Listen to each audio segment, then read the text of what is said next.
Beaucoup d'entre vous dans cette salle sont de la rive sud de la Méditerranée et au fond sont des Africains. Et au fond, je voudrais rappeler, parce que je trouve qu'il n'y a pas assez de forums pour le dire, que l'Afrique existe. Et je voudrais vous en donner deux, trois signes. Et qu'en plus, elle doit pouvoir apporter pas mal de choses à une construction méditerranéenne. L'Afrique, ça compte. Et l'image de l'Afrique n'est pas tout à fait ce que l'Occident en pense. Et je suis sûr que vous le savez, mais je veux quand même partager ça avec vous. Au fond, reportons-nous à quelques chiffres macroéconomiques très simples. L'Afrique comme continent, perspective économique de l'OCDE 2008, publié en avril, excellent document, fond qui fait autorité, ou une note très bien faite d'une très bonne banque, Goldman Sachs, du 14 octobre dernier. L'Afrique, du point de vue macroéconomique, ce n'est pas du tout ce qu'on croit. Et ce qui est singulier, c'est que l'Afrique du Nord a les mêmes indicateurs macroéconomiques que l'Afrique tout entière, et que l'Afrique ne se divise pas du point de vue de la croissance entre les producteurs de pétrole et les autres. Ça n'est pas vrai. En fait, le niveau de croissance en Afrique est assez homogène. L'Afrique, c'est ce continent qui fait 5% de croissance, c'est ce continent qui fait une croissance supérieure à sa croissance démographique depuis déjà l'année 2000. Mais surtout, c'est curieusement un continent qui n'est pas si mal géré d'un point de vue macroéconomique. C'est un continent, personne ne le croit, c'est pour ça que je renvoie à l'OCDE et à Goldman Sachs. Personne ne le croit. C'est un continent qui exécute globalement les lois de finances en excédent. Quand vous dites ça, plus vous allez vers le nord, moins on vous croit. Et pourtant, on exécute les lois de finances en excédent, comme si on avait une gestion des finances publiques, au fond, globalement, assez rigoureuse. Et chose curieuse, l'Afrique est un continent qui a des excédents commerciaux. En 2007, la demande pour les exportations de l'Afrique, le total des exportations de l'Afrique, a augmenté de 22%.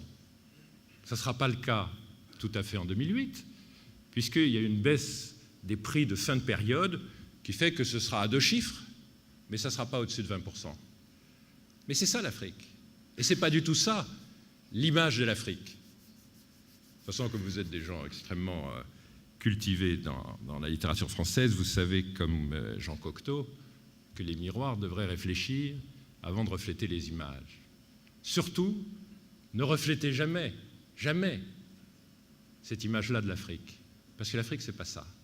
Et si l'Afrique, ce n'est pas ça, alors, surtout, ne construisez pas le limès, ne construisez pas le mur, parce que la chance de la dynamique des marchés, souvent avec une communauté de langue, souvent avec une communauté de pensée juridique, souvent avec juste une communauté de culture extraordinairement forte, c'est quand même aussi l'Afrique.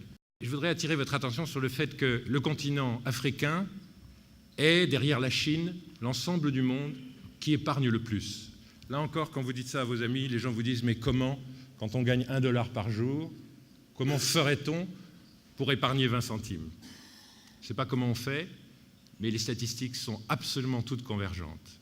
Et c'est le continent où les services financiers, partant de quelque chose qui est très archaïque et qui le reste d'ailleurs partiellement dans certains pays du nord de l'Afrique, va faire évidemment sa révolution financière la plus vigoureuse, la plus technologique. Il n'y a pas d'ensemble au monde, et ça commence au Maghreb, mais ça sera toute l'Afrique subsaharienne, et c'est déjà le cas en Afrique du Sud, et c'est déjà le cas au Nigeria, et c'est déjà le cas au Ghana, et c'est déjà le cas au Kenya.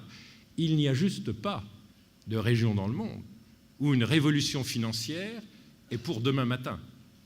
C'est l'Afrique. Au fond, ça apporte quand même quelques munitions, je crois, un arrière-pays relativement fécond en ce qui concerne vos projets pour la Méditerranée.